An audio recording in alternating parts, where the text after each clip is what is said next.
Hello everyone, welcome to ओकुल India के सबसे अफोर्डेबल लर्निंग प्लेटफॉर्म में आप सभी लोगों का एक बार फिर से बहुत बहुत स्वागत है। हमारी सी सेट रिविजन थ्रू पीवाईक्यूज़ की जो सीरीज़ हम लोगों ने 1 अप्रैल 2025 से शुरू की थी for the upcoming prelims 2025, 45 days की ये सीरीज़ थी।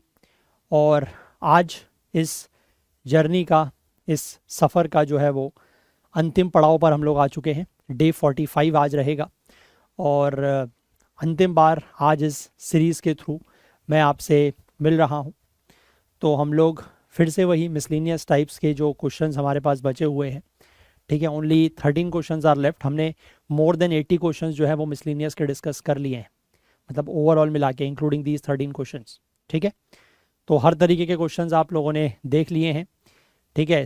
चाहे वो रीजनिंग हो, चाहे वो क्वांट हो, उसमें किस तरीके के क्वेश्चंस आ रहे हैं, है ना। तो आप लोग उसको आराम से आई थिंक अब टैकल कर सकते हैं। तो चलिए आज के क्वेश्चंस पर हम लोग चलते हैं, है ना। क्वेश्चंस का पैटर्न एज़ यूजुअल वैसे ही रहेगा कि इंग्लिश और हिंदी में क्वेश्चन रहेगा और आपको क्वेश्चन रीड करना है, सॉल्व करने की कोशिश करनी है और उसके बाद फिर यहाँ पर चेक करना है, ठीक है। 2023 में हम लोग कल पहुँच चुके थे, तो कुछ जो बचे हुए क्वेश्चन हैं 2023 के वो आज डिस्कस करेंगे और उसके बाद फिर जो 2024 के कुछ क्वेश्चंस हैं वो देखेंगे, ठीक है। देखिए, तो आज का जो पहला क्वेश्चन है, क्वेश्चन कह रहा है 40 children are standing in a circle, ठीक है। 40 बच्चे जो हैं वो एक सर्किल में खड़े हुए हैं एंड वन ऑफ देम से child one has a ring, और उनमें से जो एक, यानी कि कहीं से भी आप स्टार्ट कर लें, लेट से कोई एक नंबर 1 है, उसके पास एक रिंग है। The ring is passed clockwise, उस रिंग को जो है वो क्लॉकवाइज पास किया जा रहा है। Child 2 passes on to child child 1 passes on to child 2, ठीक है। पहला वाला जो बच्चा है वो दूसरे वाले को देता है। चाइल्ड 2 जो है वो चाइल्ड 4 को देता है। चाइल्ड 4 जो है वो चाइल्ड 7 को देता है एंड सो ऑन। यानी कि यहाँ पर एक पैटर्न बन रहा है। After how many such changes including child 1 will the ring be in the hands of child 1 again, ठीक है। ऐसे कितने चेंजेस के बाद, कि जब एक हाथ से दूसरे हाथ में वो रिंग जा रही है, ऐसे कितने चेंजेस के बाद इंक्लूडिंग चाइल्ड 1 वो रिंग जो है दोबारा चाइल्ड 1 के हाथ में होगी। 14, 15, 16 या 17, ठीक है। देखिए, क्वेश्चन आसान है, बिल्कुल इसको लेमैन अप्रोच से करेंगे, ठीक है। कोई ज़्यादा हाई फाई तिकड़म लगाने की ज़रूरत नहीं है।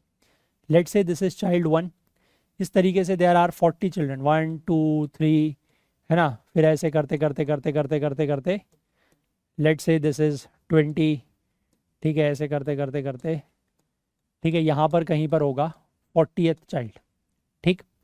अब पहली बार में रिंग इसके पास है, ये रिंग दे रहा है 1 वाला 2 को, 2 दे रहा है 4 को, 4 दे रहा है 7 को। और दूसरी बात ये भी है कि रिंग जो है वो सिर्फ क्लॉकवाइज डायरेक्शन में पास हो रही है, ठीक है। तो देखो, पहले वाले ने रिंग जो है वो किसको दी, देखो बड़े ध्यान से समझना, मैं बिल्कुल आपको लेमन अप्रोच से करवाऊंगा क्वेश्चन, ठीक है। पहले वाले ने जो रिंग है वो किसको दी, सेकंड वाले को, ठीक है। सेकंड वाले ने दी है फोर्थ को, फोर्थ ने दी है 7th को। तो यहाँ से आप अगर एक पैटर्न ऑब्जर्व कर पाओ, +1 +2 +3, है ना। 1 + 1 is 2, 2 + 2 is 4, 4 + 3 is 7, यानी कि +1 +2 +3 होता जा रहा है। अब यहाँ पर +4 होगा, यानी कि 7 के बाद रिंग किसके पास पहुंचेगी, 11 के पास। देन देर विल बी +5 16, इसके बाद +6 तो रिंग आएगी 22 के पास, +7 रिंग आएगी 29 के पास, +8 रिंग आएगी 37th स्टूडेंट के पास, इसके बाद +9, ठीक है। अब 37 के बाद +9 करोगे तो दैट विल बी 46, लेकिन हमारे पास जो बच्चे हैं वो कितने हैं, 40, यानी कि 46 का मतलब क्या हो गया, 6th, है ना। क्योंकि 46 तो है नहीं, क्योंकि हमारे पास तो 40 ही बच्चे हैं। तो 40 के बाद 41 42 43 44 ऐसे करके आप चलोगे तो वो 1 2 3 4 ही हो गया, यानी कि 46 इज नथिंग बट 6, ठीक है। और ये आया है +9 करके। फिर आप यहां से करोगे +10 तो ये फिर से हो गया 16, ठीक। इसके बाद +11 27, +12 39, +13 39 + 13 इज 52, 52 तो है नहीं क्योंकि 40 ही है, तो 52 का मतलब हो गया 2, हमें 1 के पास पहुंचानी है, 1 के पास जब तक नहीं आएगी हम इसी सीक्वेंस में चलते रहेंगे। दिस इज +13, अब करेंगे +14, सो दिस विल बी 26, अब करेंगे +15, +15 जैसे ही आप 26 में करोगे दैट विल बी 41, और 41 का मतलब कितना हुआ 1, है ना, 41 का मतलब कितना हुआ 1, यानी कि 1 के पास रिंग जो है वो इतने बार घूम के आ चुकी है। अब आप यहाँ पर जो नंबर ऑफ चेंजेस हुए हैं उसको काउंट करें, चेंज इज नथिंग बट 1 से 2 में गया वो एक चेंज है, 2 से 4 में गया वो एक चेंज है ना, तो 1 2 3 4 5 16 से 22 में आया ये भी एक चेंज है, sorry this is 6th change, है ना, 5 6 7 8 9 10 11 12 13 14 और 15, यानी कि आफ्टर 15 चेंजेस जो रिंग है वो वापस से पहले वाले स्टूडेंट या पहले वाले चिल्ड्रन के चाइल्ड के पास पहुंच गई है। ठीक है, सिंपल क्वेश्चन है, ठीक है, लेमन अप्रोच से करना है। मैं इसीलिए कह रहा हूँ कि कोई हाई फाई मैं आपको यहाँ पर ट्रिक या कुछ भी चीज़ नहीं बता रहा हूँ, just simple basic layman approach है, ऐड करते जाना है and you will get it. ठीक, क्लियर, चलिए, so the answer for this one is option B, that is after 15 changes the ring will be again in the hand of child 1। Clear है बात, चलिए आगे बढ़ते हैं, let's move on to question number 2।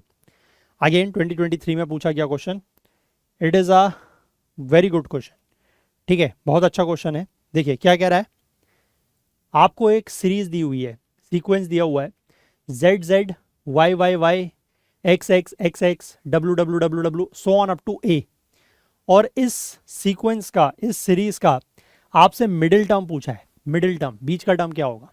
ठीक है, अब देखो पहली बात, कोई भी सीरीज है उसमें आप मिडिल टर्म तभी निकाल सकते हो पहले आपको ये तो पता हो कि उसमें टोटल नंबर ऑफ टर्म्स कितने हैं, तभी तो मिडिल टर्म कौन सा है और उसके बाद मिडिल टर्म कैलकुलेट करेंगे, है ना।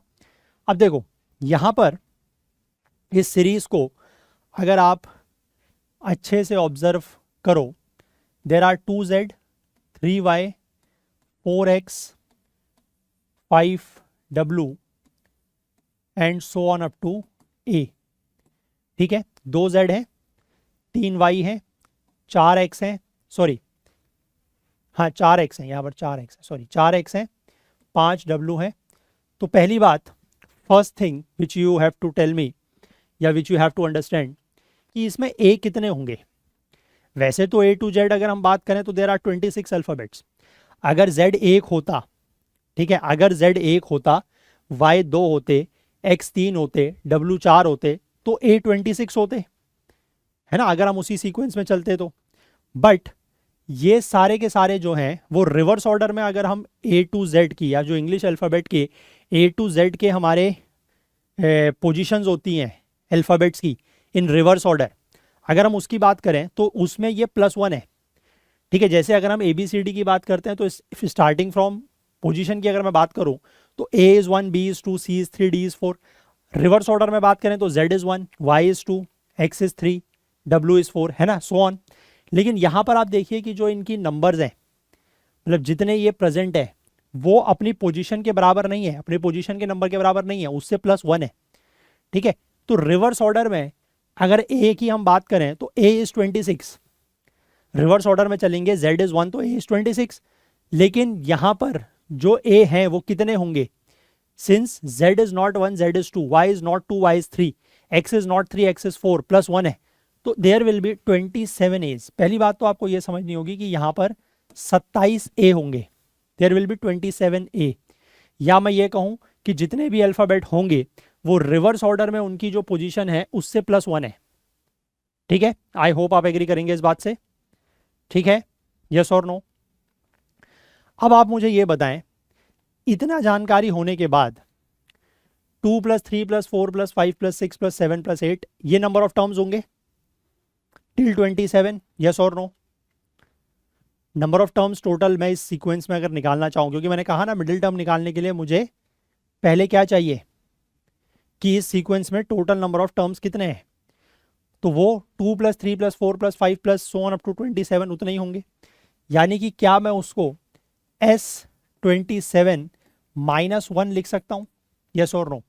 ये -1 में इसलिए कर रहा हूँ since I am not starting from 1, और ये जो फॉर्मूला होता है S27 या SN का जो फॉर्मूला होता है that is sum of first n natural numbers, वो स्टार्ट होता है 1 से, है ना, 1 + 2 + 3 + 4 एंड सो ऑन, जब तक आप उसको कैलकुलेट करना चाहें। But since it is not starting from 1 तो हमें 1 माइनस करना पड़ेगा। तो S27 तो ठीक है, 27 इंटू 28/2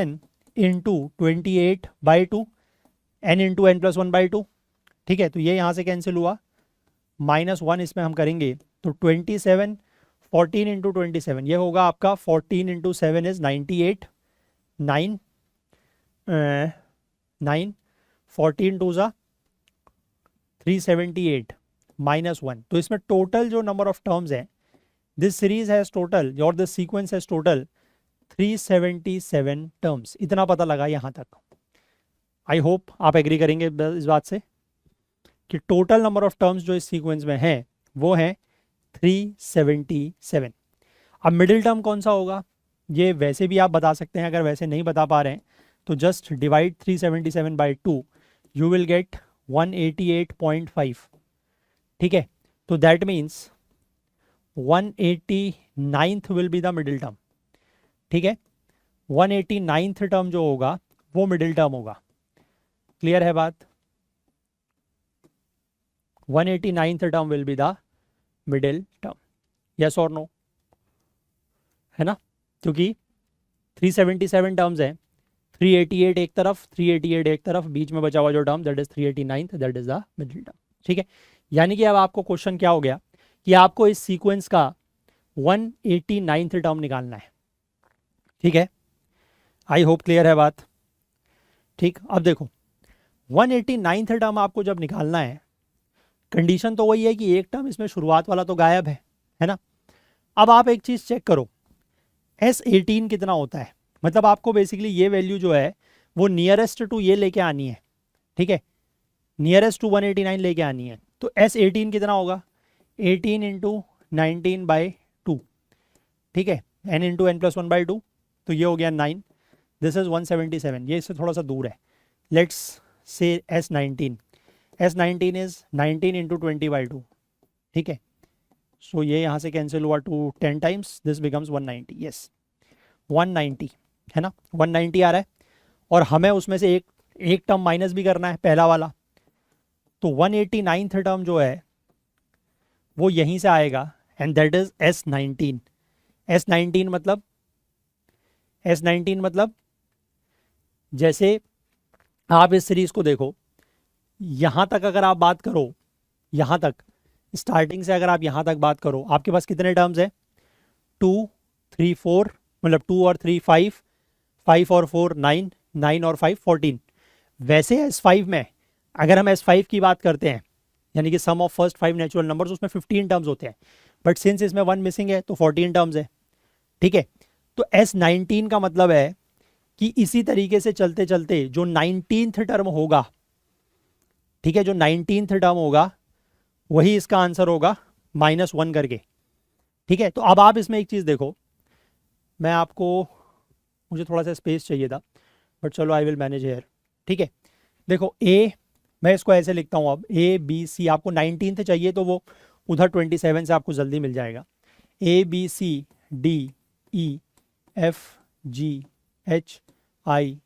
दिस इज 27, 26, 25, 24, 23, 22, 21, 20 एंड 19। ये है वो 19th टर्म जिसकी मैं बात कर रहा हूँ, ठीक है, दैट इज I। तो 189th टर्म जो होगा दैट विल बी I, क्योंकि मुझे 19th टर्म ही तो चाहिए। मैं लिख उधर से भी सकता था, है ना, W इज 5, बट वो रिवर्स में लिखने में थोड़ा सा दिक्कत होती है, तो इसलिए मैंने उसको स्ट्रेट ऑर्डर में लिख लिया। अगर आप रिवर्स ऑर्डर में लिखने में कंफर्टेबल है तो आप वहाँ से भी लिख सकते हैं, कोई दिक्कत नहीं है, ठीक है। तो here from here you get 19, 19 is I, so your answer is option B I, ठीक है। आपको मिडिल टर्म ढूंढना है ना, आपको मिडिल टर्म ढूंढना है।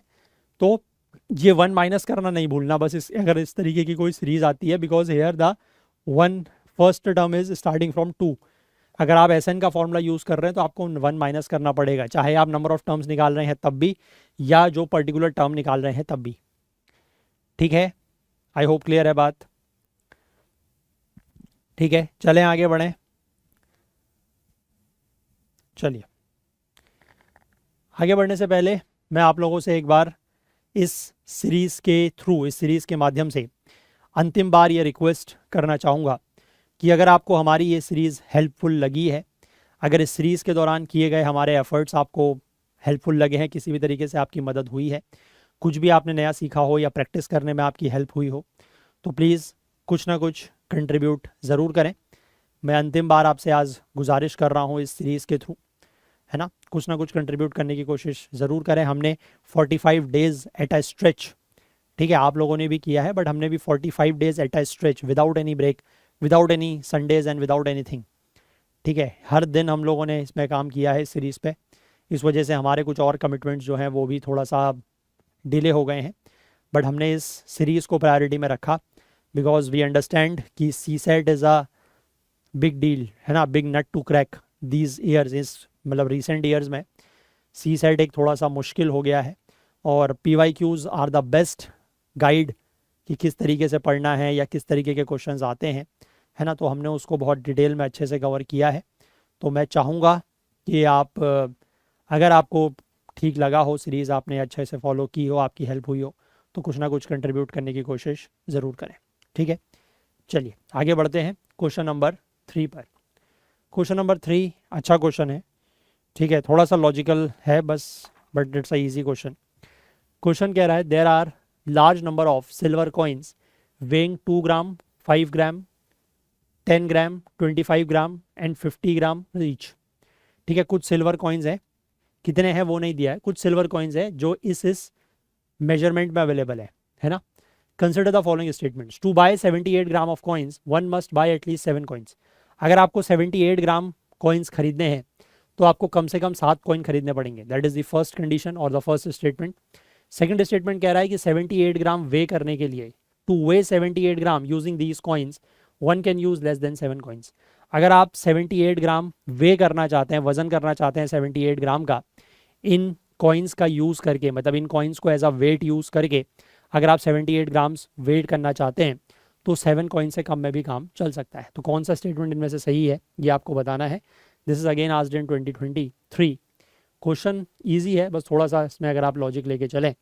देखिए 78 ग्राम अगर मुझे खरीदना है तो that means I must have 78 grams of coin with me. ठीक है, मुझे खरीदना है का क्या मतलब है कि 78 ग्राम के कॉइन मेरे पास होने चाहिए। अब इसमें लिखा है एटलीस्ट, ठीक है, एटलीस्ट 7 कॉइन्स होने चाहिए, तो कम से कम, है ना, तो कम से कम के लिए मैं ज़्यादा से ज़्यादा वेट को लेने की कोशिश करता हूँ। तो आई कैन टेक 50 ग्राम का एक कॉइन। ठीक है, अब इसके बाद क्या मैं 25 ग्राम ले सकता हूँ? ध्यान देना, अगर मैं 25 ग्राम लूँगा तो आई विल हैव 75 ग्राम्स। मुझे लेना एग्जैक्टली 78 ग्राम्स ही है। 25 ग्राम्स अगर मैं लूँगा तो 75 हो जाएगा, फिर मेरे पास 1 ग्राम का तो कुछ है ही नहीं, तो मैं 78 बनाऊँगा कैसे? तो 25 नहीं ले सकता।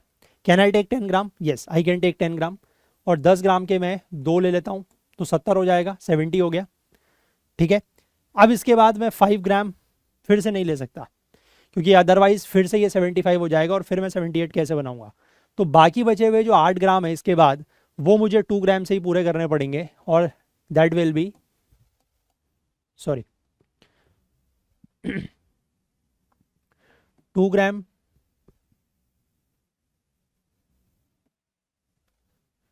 2 ग्राम के चार कॉइन्स। ठीक है, तो total number of coins are 4, 2, 6 and 1, 7। ठीक है, तो ये लीस्ट नंबर ऑफ कॉइन्स हैं जो मुझे 78 ग्राम्स के लिए बाय करने होंगे। अगर मैं 50 ग्राम का यूज़ नहीं करता हूँ, है ना, तो उसकी जगह अगर 25 ग्राम्स का यूज़ करूँगा तो हो तो उससे भी जाएगा, बट नंबर ऑफ कॉइन्स बढ़ जाएंगे। एटलीस्ट मैं आपको दिखा रहा हूँ कि एटलीस्ट 7 कॉइन्स तो लगने ही लगने हैं, उससे कम में नहीं होगा। अगर मैं 10 ग्राम की जगह 5-5 ग्राम यूज़ करूँगा तो भी हो जाएगा, बट फिर से वही है, नंबर ऑफ कॉइन्स बढ़ जाएंगे, है ना। मैं आपको लीस्ट नंबर ऑफ कॉइन्स बता रहा हूँ, that is 7। So the first statement seems to be correct. पहली स्टेटमेंट जो है वो सही है। ठीक है, अब दूसरी स्टेटमेंट देखो। अब आपको यहाँ पर 78 ग्राम खरीदना नहीं है कुछ भी, है, मतलब कॉइन्स नहीं खरीदने हैं। आपको 78 ग्राम वे करना है using these coins. Using these coins का मतलब है जैसे आप, आजकल तो खैर वो नहीं होता, लेकिन पुराने ज़माने में अगर आप लोगों ने किसी भी आप वेजिटेबल सेलर के पास, या वेजिटेबल सेलर के पास तो खैर आजकल वो जो वेंडर्स होते हैं ठेले वगैरह में, उनके पास तो दिख जाता है, बट शॉप वगैरह में जनरली आजकल डिजिटल वेइंग मशीन्स आ गई हैं। बट पहले से आपने देखा होगा वो वेट्स यूज़ होते थे, है ना, बाट जिनको बोलते थे। तो यानी कि अगर आप इन कॉइन्स को एज अ बाट, एज अ वेट यूज़ करते हो और 78 ग्राम्स आपको मेजर करना है, तो 7 कॉइन से कम में काम चल जाएगा, ऐसा स्टेटमेंट में दिया है। चेक करते हैं। देखो, वे करने के लिए क्या करोगे आप, you will have a weighing scale. ठीक है, वेइंग स्केल यानी कि आपके पास एक तराजू होगा। ठीक है, उस तराजू में एक तरफ आप वो 78 ग्राम रखोगे जो आपको वे करना है, दूसरी तरफ आप वेट रखोगे। ठीक है, आप पहले वेट रखते हो लेट से 50 आपने वेट रखा, फिर आपने यहाँ पर वेट रखा लेट से 25, और फिर आपने यहाँ वेट रखा 5। ठीक है, कितना हो गया 80। यहाँ आपने 2 ग्राम का काउंटर वेट रख दिया, हो गया बराबर।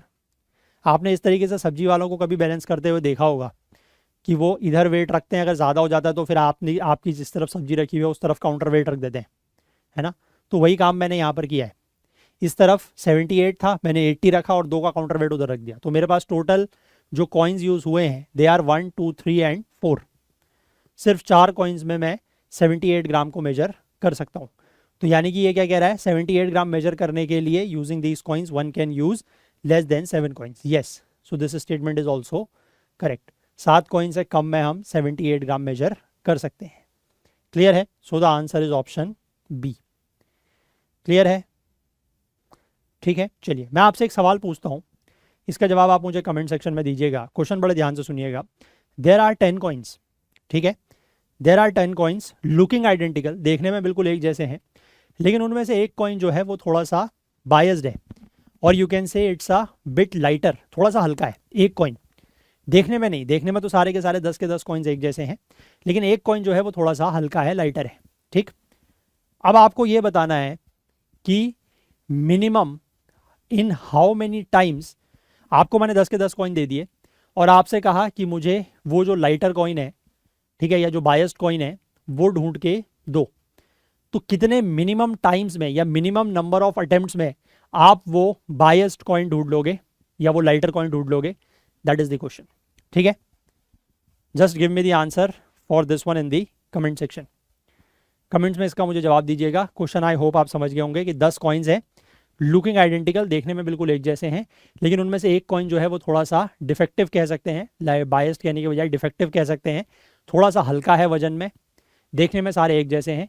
मैंने आपको वो 10 के 10 कॉइन दे दिया। I have given you all the 10 coins and I asked you to identify that lighter coin in minimum number of attempts, कि कितने अटेम्प्ट्स करोगे, कितने आप किस तरीके से मेजर करोगे, कितने अटेम्प्ट्स करोगे कि आप मुझे वो लाइटर कॉइन निकाल के दे दो विद सर्टेनिटी कि हाँ ये वाला कॉइन जो है that is the lighter coin. ठीक है, चलो give me the answer. Measure करके ही निकलेगा, बट कितने टाइम, कितने मिनिमम मेजरमेंट्स में बता दोगे? ठीक है, चलो give me the answer for this one in the comments. Clear है? चलो बढ़े आगे। Let's move to question number 4। Question number 4 again 2023 में ही पूछा गया है। It's again a good question. A B and C D are 2 digit numbers, multiplying a b and c d results in a 3 digit number that is d e f. Adding d e f to another 3 digit number g h i results in 975. Further, a b c d e f g h i are distinct digits. If e is equal to 0 and f is equal to 8, then what is a plus b plus c equal to? ठीक है, कुछ numbers हैं, मतलब digits हैं, उनके साथ ये condition है कि ए बी और सी डी जो है वो 2 डिजिट के नंबर हैं, उनको जब हम आपस में मल्टीप्लाई करते हैं, यानी कि A B multiplied by C D gives me D E F, पहली चीज। ठीक, दूसरी बात, जब मैं इस डी ई एफ को ऐड करता हूं जी एच आई में तो मुझे मिलता है 975, आई गेट 975। ठीक है, और सारे के सारे जो हैं दे आर डिस्टिंक्ट डिजिट्स। मुझे एक चीज़ और दी हुई है कि e की वैल्यू 0 है और f की वैल्यू 8 है, ये दिया हुआ है ना। और a प्लस बी प्लस सी मुझे बताना है कितना होगा। क्लियर है बात? देखो जो चीज़ दी हुई है उसको मैं पहले अगर लिख ही लूँ तो वो ज़्यादा बेटर रहेगा आई थिंक, है ना। जैसे A B C D D E F, तो डी ई एफ का मतलब है D08, है ना, मल्टीप्लिकेशन में इसको अब यूज़ करेंगे।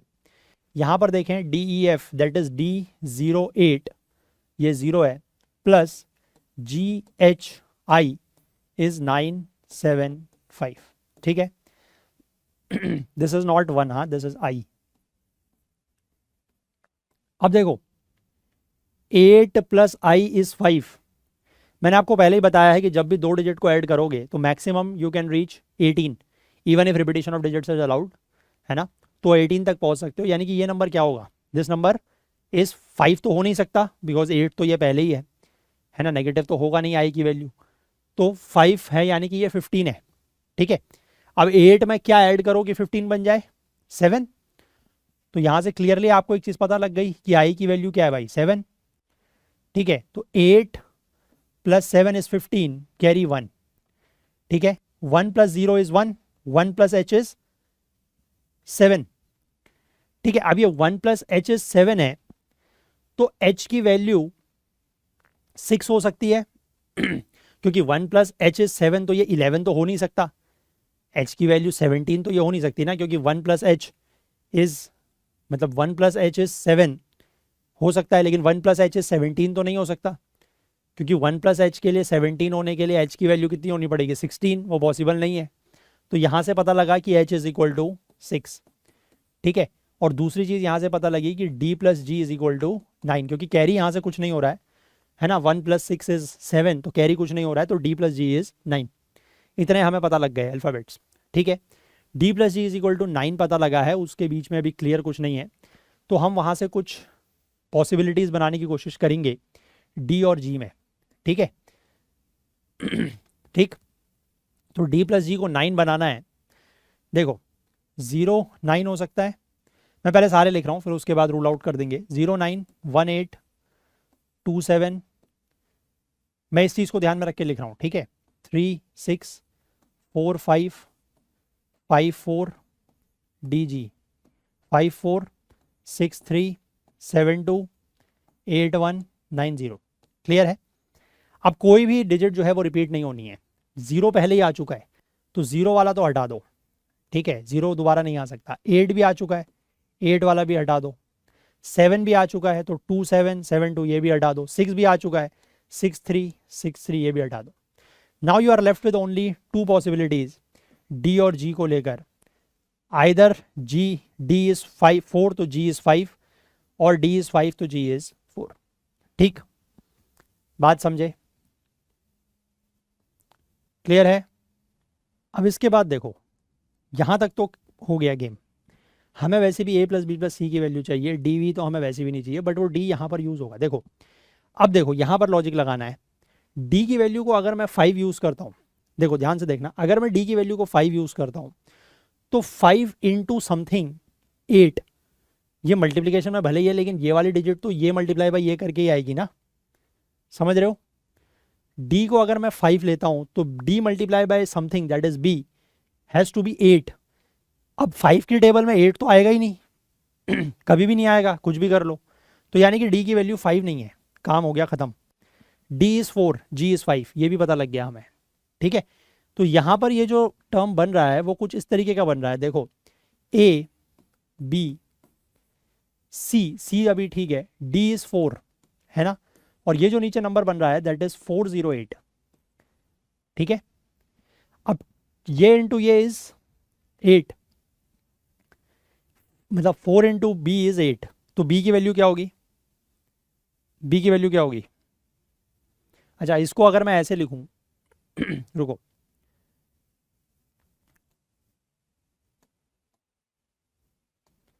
पहली डिजिट मैंने यहां पर लिखी, b इंटू 4 इज 8, तो b की value is 2, b into 4 is 8, ठीक हो गया।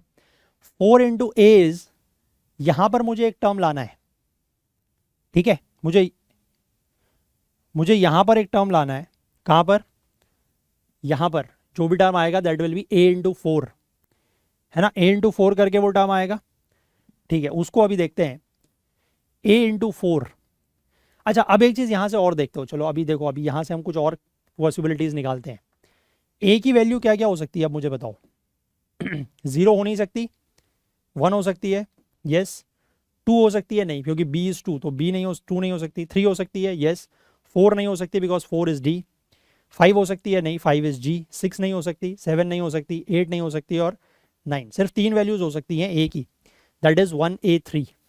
ठीक है, b की वैल्यू, a की वैल्यू 1 a 3 हो सकती है।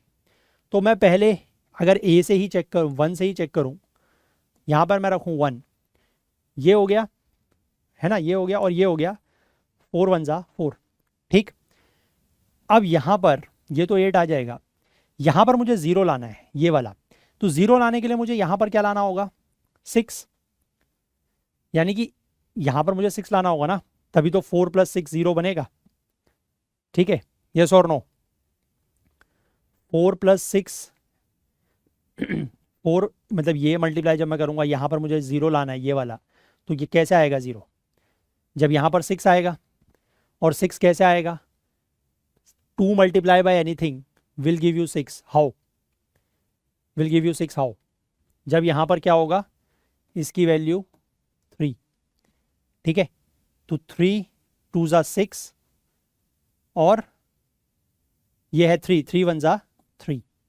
अब इसको ऐड करेंगे, 0 कैरी 1 4, तो D08 दैट इज 408। ठीक हो गया, A पता लग गया, this is A, this is B, this is C। तीनों को ऐड करेंगे, 1 + 2 + 3 दैट इज 6।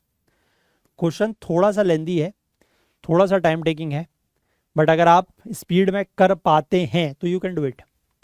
ठीक है, बट कुछ कुछ क्वेश्चन एग्जाम में ऐसे होते हैं जो आपसे एक्सपेक्ट किया जाता है कि या तो आपके पास समय है तो ही अटेम्प्ट करें, है ना, या फिर अटेम्प्ट ना करें।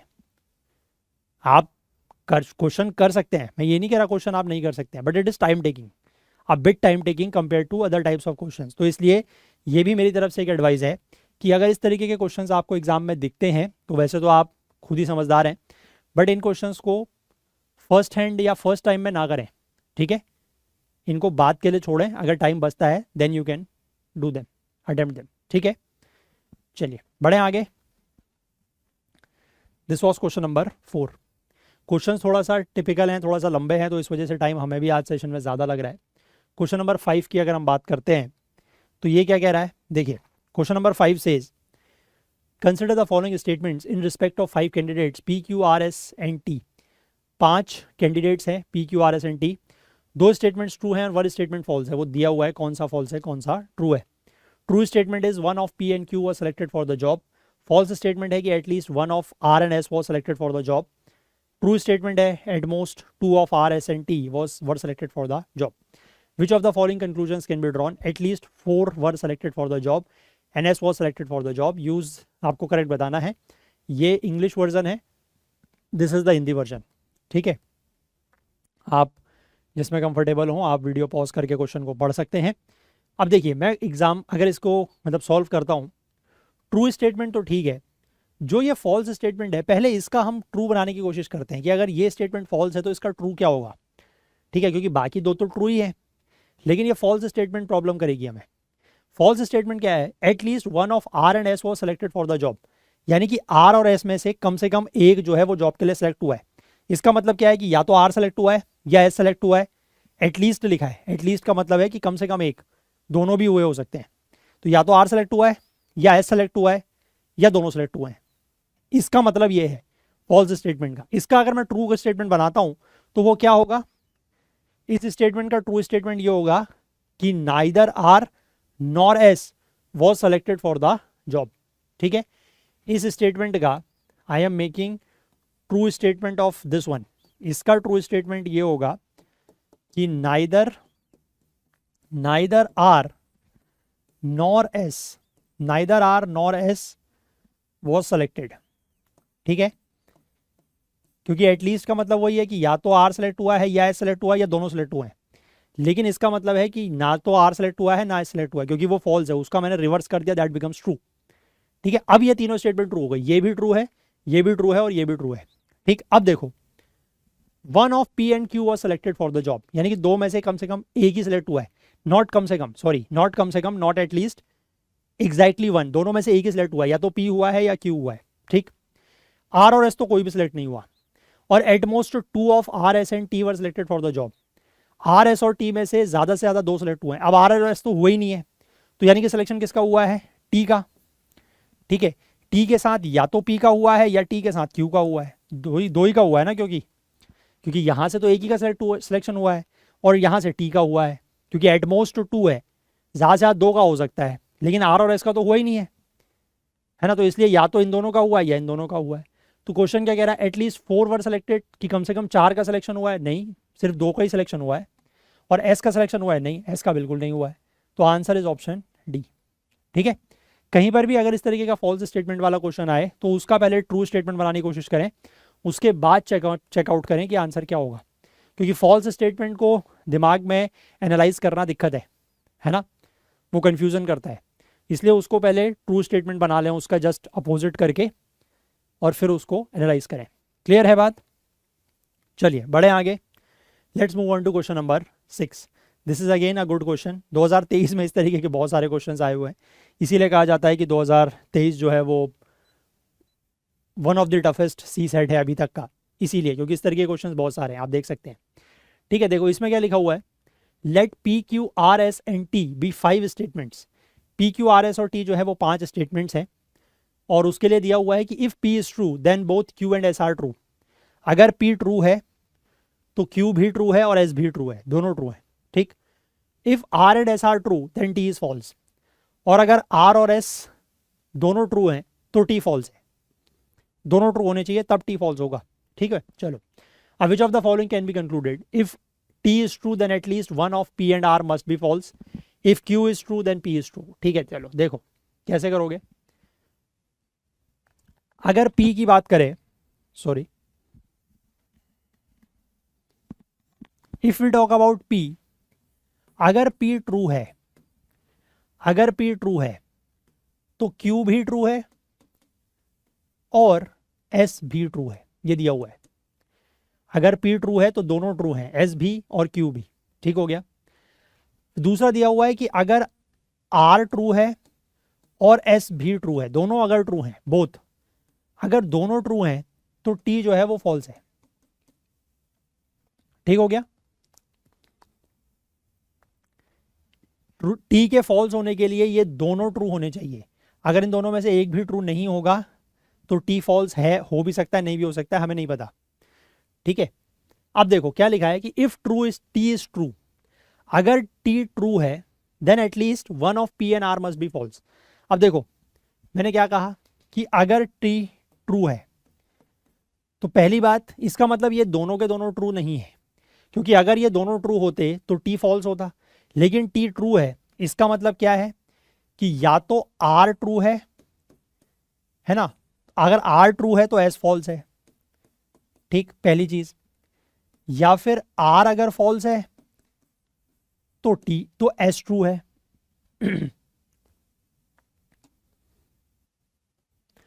तो S ट्रू है, और या फिर R भी फॉल्स है और S भी फॉल्स है।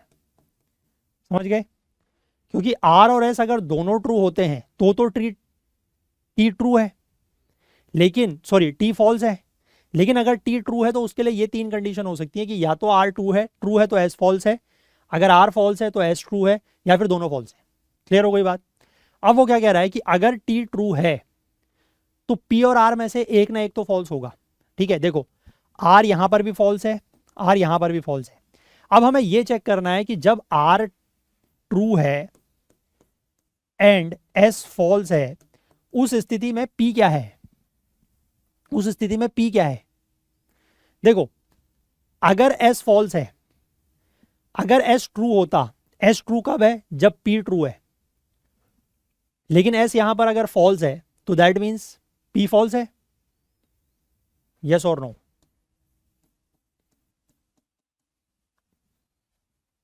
अगर क्योंकि R T के साथ R ट्रू अगर है तो उसके साथ S फॉल्स, ये कंडीशन दोनों कंबाइंड है ना, तो एस फॉल्स है इसका मतलब पी फॉल्स है, क्योंकि अगर पी ट्रू है तो एस ट्रू है, लेकिन एस अगर फॉल्स है तो उसका मतलब पी फॉल्स है। यस और नो? क्योंकि अगर पी ट्रू होता तो एस को ट्रू होना पड़ेगा ना, लेकिन एस अगर ट्रू नहीं है तो इसका मतलब पी भी ट्रू नहीं है, तो पी भी फॉल्स है। तो ये आ गया। ठीक है, इन दोनों से ये आ रहा था कि आर फॉल्स है, इससे आ रहा है कि पी फॉल्स है। तो यानी कि अगर टी ट्रू है तो या तो आर फॉल्स है या पी फॉल्स है, तो फर्स्ट वन इज करेक्ट। ठीक है, मस्ट भी लिखा हुआ है वो हमने चेक कर लिया, वो करेक्ट है। सेकंड कह रहा है कि अगर क्यू ट्रू है तो पी ट्रू है। अब देखो यहां पर थोड़ा सा कैच है, अगर पी ट्रू है तो क्यू ट्रू है, लेकिन अगर क्यू ट्रू है तो पी ट्रू होगा या नहीं होगा, आपको पता है?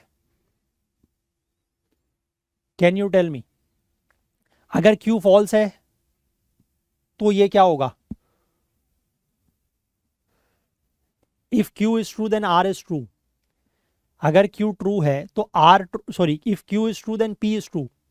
अगर क्यू ट्रू है तो पी ट्रू होगा या पी ट्रू है। पी अगर ट्रू है तो क्यू ट्रू है, ये तो ठीक है, लेकिन ऐसा भी तो हो सकता है कि क्यू अगर फॉल्स है तो पी ट्रू हो। ऐसा कहीं दिया थोड़ी है कि अगर पी ट्रू है तो क्यू ट्रू है, लेकिन अगर क्यू ट्रू है तो पी फॉल्स भी हो सकता है। हमें क्या पता?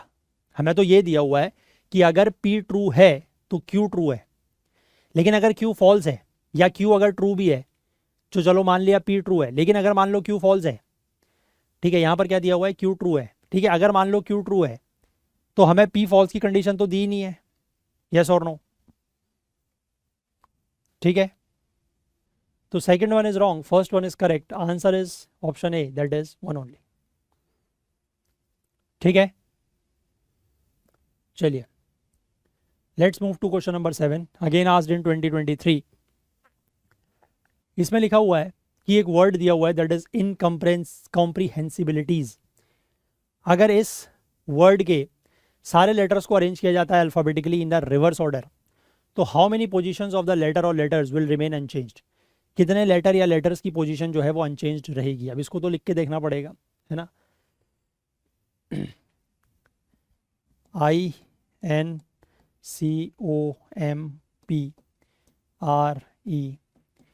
कॉम्प्रीहेंसिबिलिटीज। ठीक है, अब आपको अल्फाबेटिकली लिखना है लेकिन रिवर्स ऑर्डर में, यानी कि वहां से लिखना शुरू करेंगे।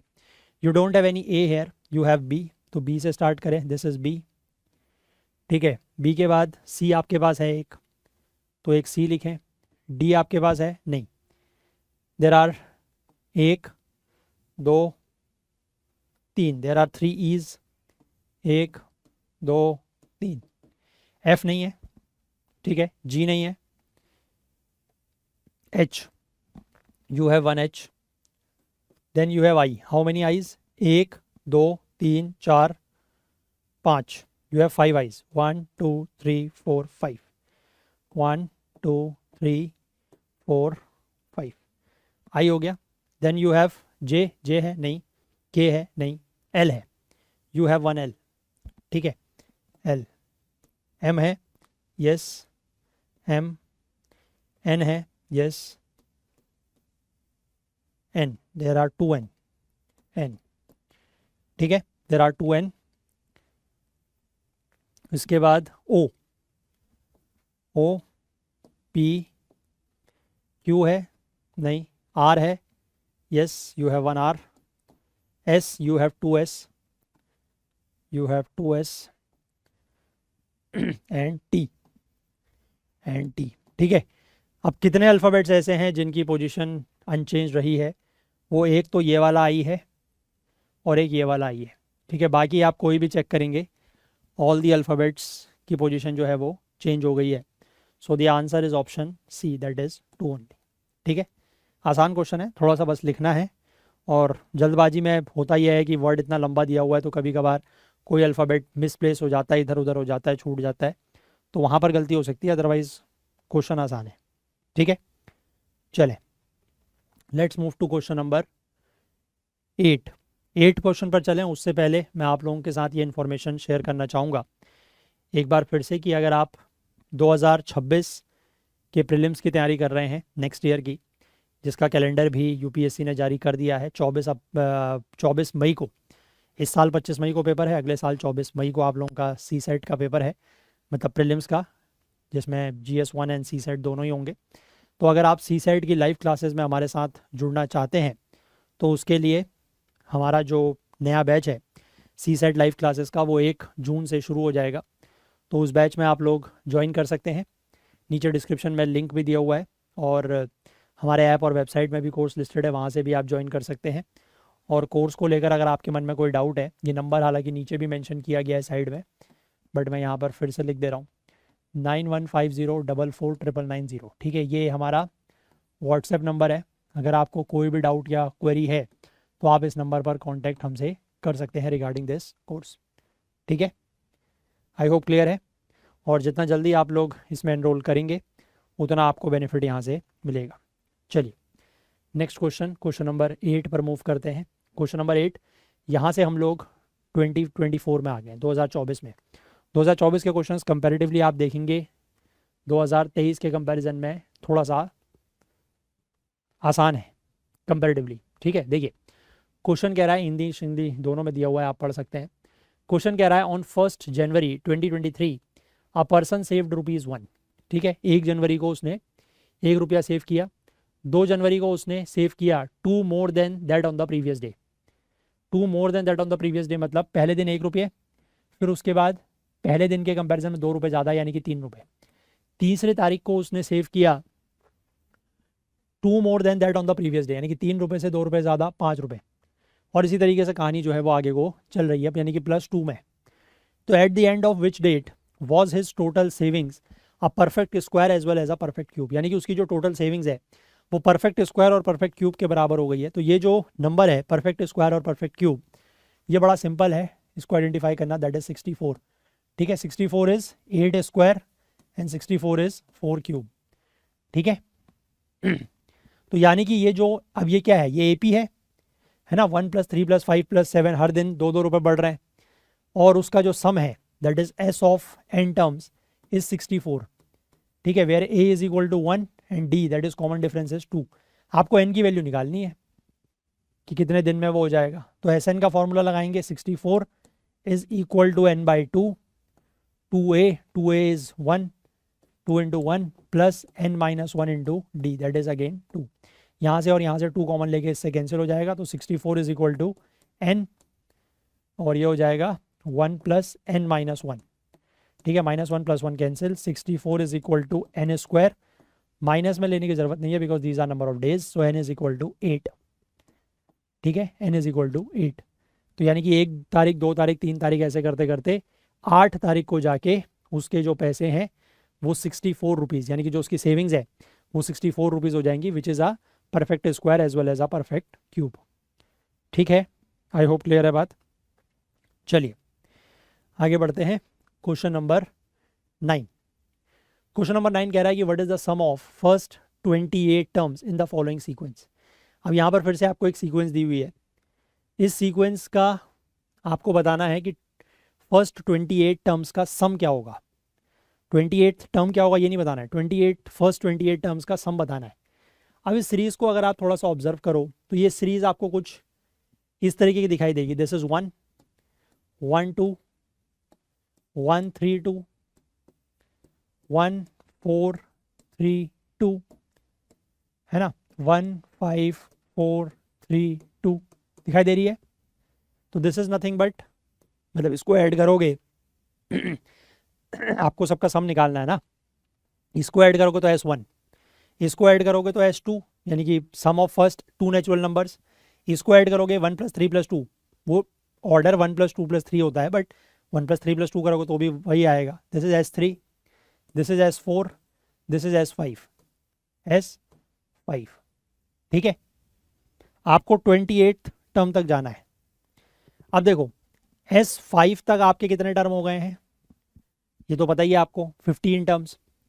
ठीक है, S6 अगर आप निकालोगे तो there will be 6 more terms, S7 निकालोगे तो there will be 7 more terms, तो 15, 21, 28, यानी कि आपको S7 तक का सम निकालना है, S1 plus S2 plus S3 plus S4 so on up to S7।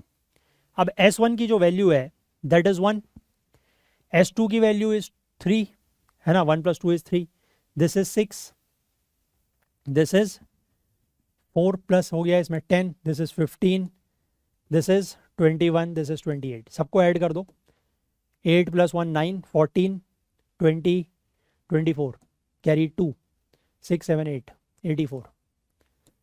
बस, ज़्यादा कोई फालतू की ट्रिक नहीं इधर उधर, है ना, सिंपल। जितने क्वेश्चन आपका लेमैन अप्रोच से कर सकते हो उतना लेमैन अप्रोच से करो, ठीक है, बेटर है, ठीक है। अगर आपसे ज़्यादा नंबर ऑफ टर्म्स पूछे जाते हैं कि इस सीरीज़ के 50 टर्म्स कितने हैं, मतलब 50 टर्म्स का सम कितना है, ठीक है, तो भी आप इस तरीके से S1 plus S2 plus S3 ऐसे ऐड कर सकते हो ना, क्योंकि देखो S6, मैं आपको एक चीज़ बताऊं, S6 is nothing but S5 plus 6, S7 is S6 plus, मतलब इसको अगर मैं आपको एक चीज़ और बताता हूँ, देखो ये S1 है, S2 इज नथिंग बट, देखो S2 is nothing but S1 plus 2, yes or no, S3 is nothing but S2 plus 3, or you can say S1 plus 2 plus 3 that is 5, है ना। तो ऐसे करके भी आप इसको मैनिपुलेट करके निकाल सकते हो, ठीक है।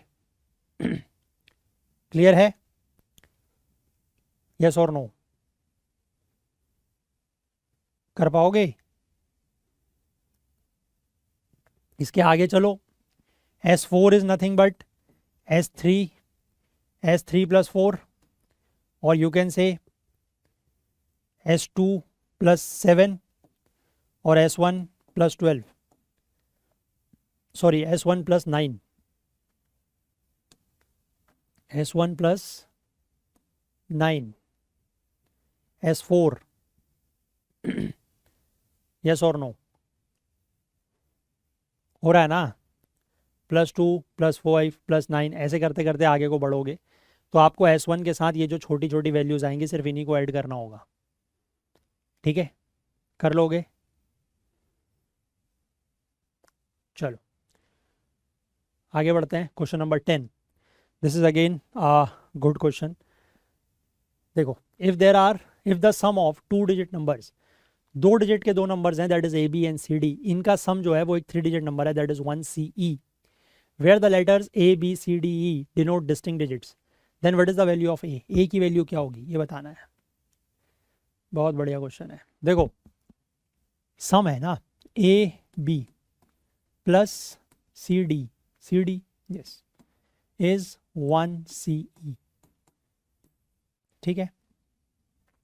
पहली बात तो B plus D equal to E होगा, है ना, B plus D equal to E होगा, ठीक, मतलब E होगा सिंपल सिंगल डिजिट में या डबल डिजिट में। पहली बात, डबल डिजिट का मतलब है कि 1 E टर्म्स में, क्योंकि 2 तो आ ही नहीं सकता, 2 डिजिट ऐड हो रही है, तो 1E होगा या सिंपल E होगा, ये थोड़ा सा समझेंगे। देखो यहाँ पर पहली एक चीज़ देखो, इस वाली चीज़ को ऑब्जर्व करो, A plus C has to be sum 1C type, है ना, A plus C equal to 1C type है ना, ये कुछ यहाँ से कैरी आगे तभी तो ये 1C बन रहा है। अब आप सीधी सी बात समझो कि ये वाली जो वैल्यू है A की, अगर ये सिंगल डिजिट है, अगर ये सिंगल डिजिट है उसमें आप C ऐड कर रहे हो तो क्या लास्ट में 1C ला सकते हो। मैं कह रहा हूं लेट से A की वैल्यू इज 8 प्लस C की वैल्यू इज 6, तो क्या आप यहां पर लास्ट में 16 ला सकते हो, ला सकते हो। अगर आप कह दो कि 2 कैरी आ जाए तो बाबू 2 कैरी कहां से आएगा, कैरी तो एक ही आएगा मैक्सिमम, ठीक है, यहां तक बात समझे। यानी कि ये वैल्यू जो है वो क्या हो सकती है, 9 plus 6 is equal to 16, 9 plus 4 is equal to 14, मतलब कैरी लाने के बाद, अभी नहीं। 9 + 6 इज नॉट 16। अगर एक कैरी यहाँ से आता है तो फिर ये क्या बन जाएगा, इसके आगे एक 1 भी आएगा ना, इसके आगे भले ही 1 उठा लो बट ये फिर भी 16 नहीं बनेगा, ठीक है। लेकिन यहाँ से 9 + 6, 9 + 4, 16, 14 ये तब बनेगा जब यहाँ से एक कैरी आ रहा है। मतलब बी प्लस डी जो है वो कुछ 1E फॉर्म का है, 1 यहाँ कैरी आ रहा है, 1 + A + C is 1C, 1 + A + C is 1C।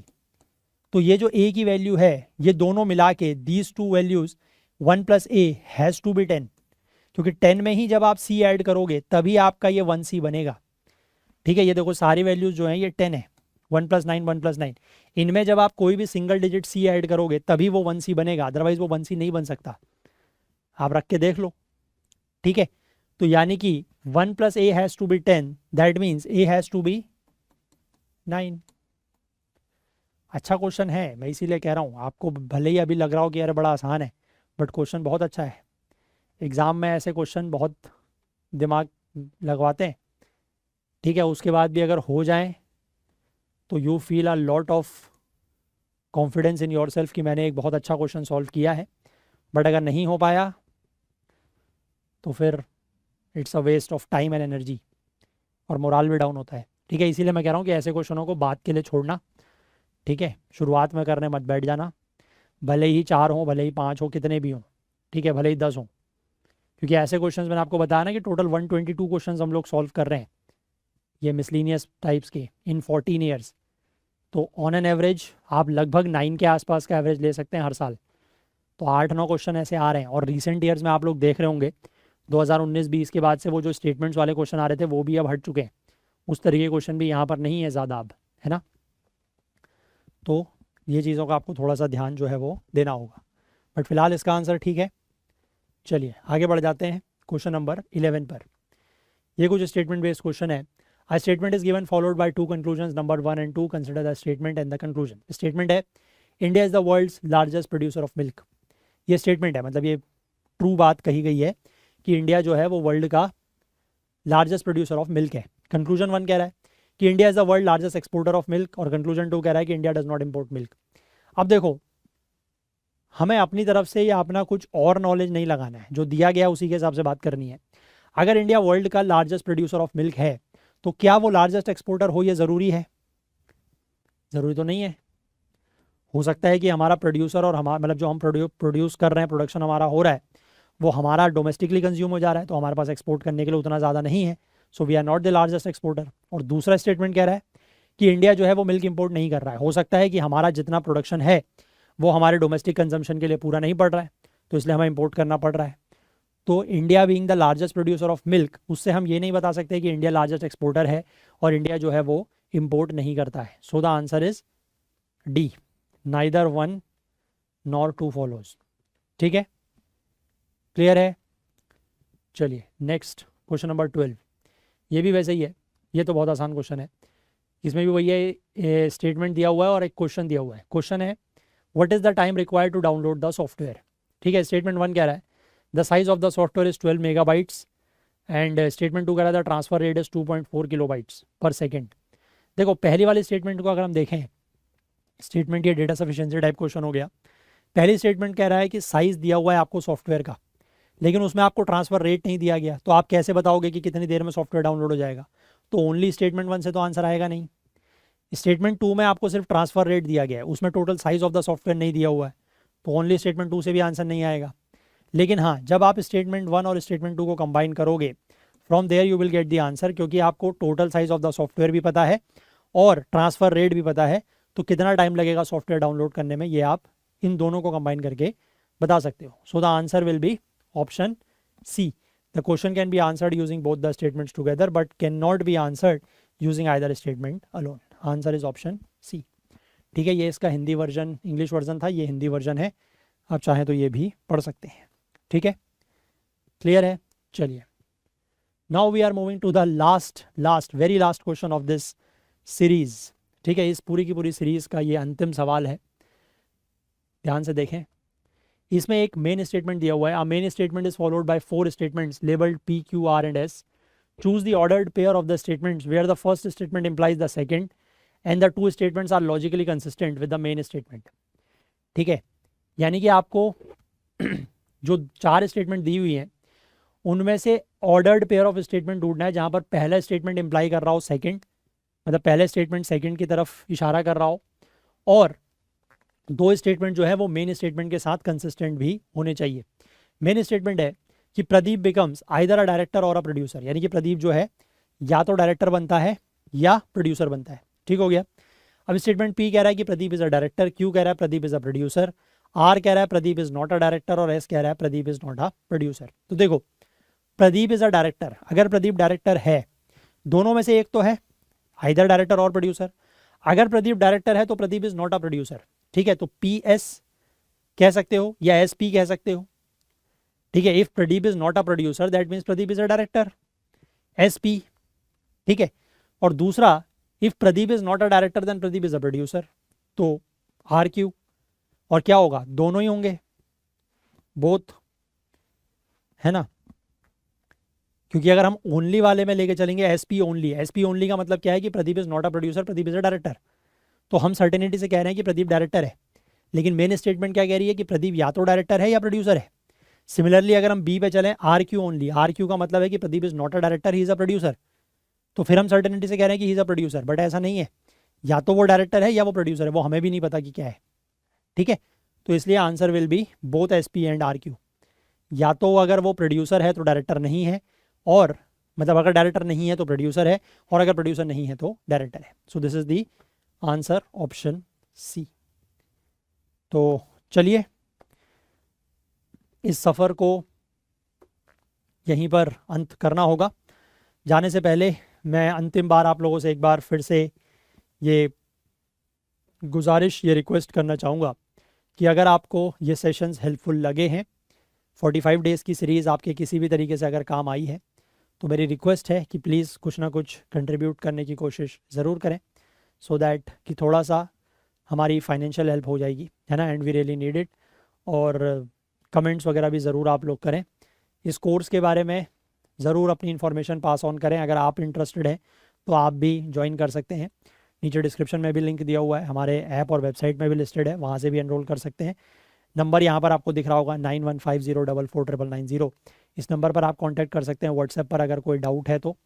ठीक है, और आपके अगर कोई फ्रेंड्स, रिलेटिव्स, कोई भाई बहन अगर इस 2026 की तैयारी करना चाहते हैं या स्टार्ट करेंगे, तो उनके लिए भी आप ये इन्फॉर्मेशन उन तक पहुँचा सकते हैं.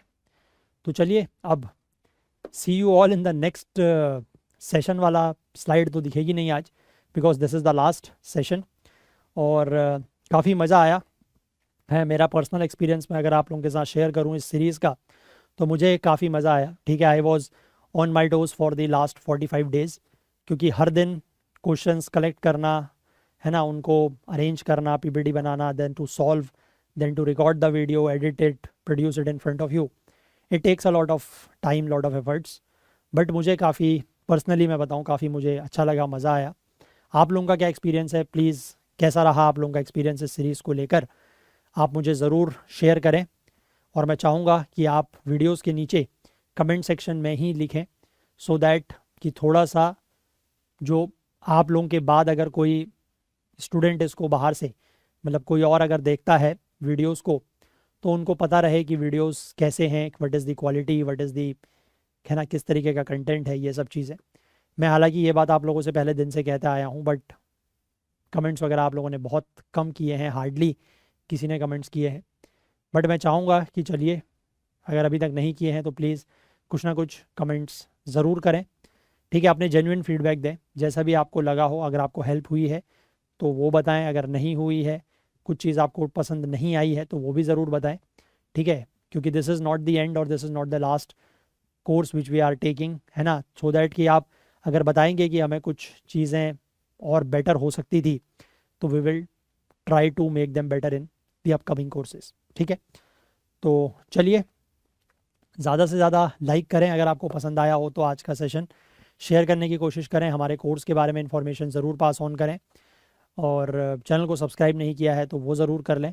बिकॉज सिर्फ ये सीरीज़ यहाँ पर एंड हो रही है ना, और वो भी इसलिए because exam is very near now. सिर्फ 10 दिन के अंदर आपका एग्ज़ाम है, दिस कमिंग संडे का नेक्स्ट संडे, है ना। एडमिट कार्ड वगैरह आई थिंक आप सभी लोगों ने डाउनलोड्स कर लिए होंगे, अपने सेंटर्स देख लिए होंगे। तो थोड़ा सा सेंटर्स को लेकर थोड़ा सा मतलब उसको पहले देख लीजिएगा अच्छे से। ऐसा नहीं कि एग्ज़ाम की जस्ट पहली रात आप जो है एडमिट कार्ड डाउनलोड कर रहे हैं, है ना। पहले से डाउनलोड कर लें, आराम से सेंटर वगैरह देख लें, मैप वगैरह में चेक कर लें, और ये ज़रूर मेक श्योर कर लें कि आप वहाँ पर कैसे पहुँचेंगे। अगर आपका centre out of the station है, जिस शहर में आप रहते हैं उससे बाहर है, तो पहली रात वहाँ पर पहुँच जाएं, ठीक है। क्योंकि ये कोशिश ना करें, और ये कोशिश ना करें कि रात भर ट्रैवल करके बस में या ट्रेन में आप जाएंगे और सुबह जाके पेपर देंगे। इट बिकम्स वेरी हेक्टिक, ठीक है। भले ही कितनी अच्छी बस हो, कितनी अच्छी ट्रेन हो, ऐसा ना करें, ठीक है। पहली रात को लेट से लेट 10 बजे तक आप अपने जो डेस्टिनेशन है वहाँ पर पहुँच जाएं, जहाँ पर भी जिस शहर में आपका एग्ज़ाम होना है। उसके बाद रात को आराम से अपना 7-8 घंटे की नींद लें, बिल्कुल रिलैक्स होके। सुबह एग्ज़ाम हॉल में 1 घंटा एटलीस्ट पहले पहुँचे, एटलीस्ट 45 मिनट्स पहले पहुँचे। 9:30 पर आपका एग्ज़ाम स्टार्ट होना है, तो आप लेट टू लेट 8:45 तक वहाँ पर पहुँच जाएं, ठीक है। क्योंकि 9 बजे से तो फिर वो एंट्री भी क्लोज़ कर देते हैं। 8:45 तक लेट से लेट पहुँच जाए, ठीक है। एग्ज़ाम हॉल के बाहर पैनिक ना करें, है ना।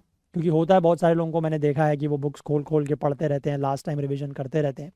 इस बात को ध्यान रखिएगा कि अगर आपने पहले से पढ़ा है, ठीक है, पिछले 1-1.5 साल से जो भी आप तैयारी कर रहे हैं, मैं ओवरऑल एग्ज़ाम की बात कर रहा हूँ अब।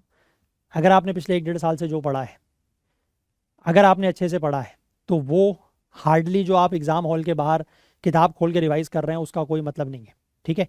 और अगर आपने पिछले 1-1.5 साल में नहीं पढ़ा है, तो भी उस 5 मिनट, 10 मिनट, 15 मिनट की पढ़ाई का कोई मतलब नहीं है।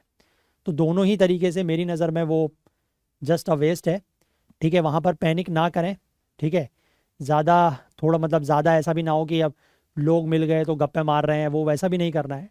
एक, अगर आप जल्दी पहुँच जाते हैं तो कहीं पर शेड का रीजन ढूंढें, ठीक है, थोड़ा सा छाया वगैरह ढूंढें। कहीं पर आसपास कोई कैफ़े टाइप, रेस्टोरेंट टाइप आपको मिल रहा है तो वहाँ पर थोड़ा सा जाएं, बैठें, है ना, रिलैक्स करें।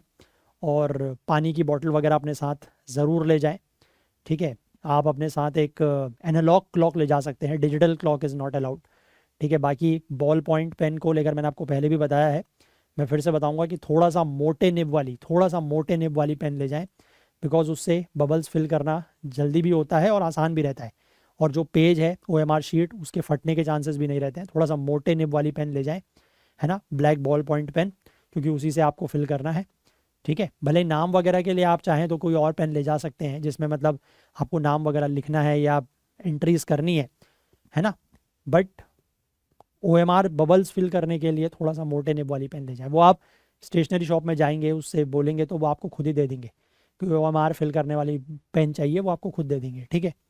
तो ये सारी चीज़ें हैं। और बाकी पहली रात को जो है वो बिल्कुल भी पैनिक ना करें, और आराम से 7-8 घंटे की नींद लें, है ना, और अच्छे से अपना एग्ज़ाम दें।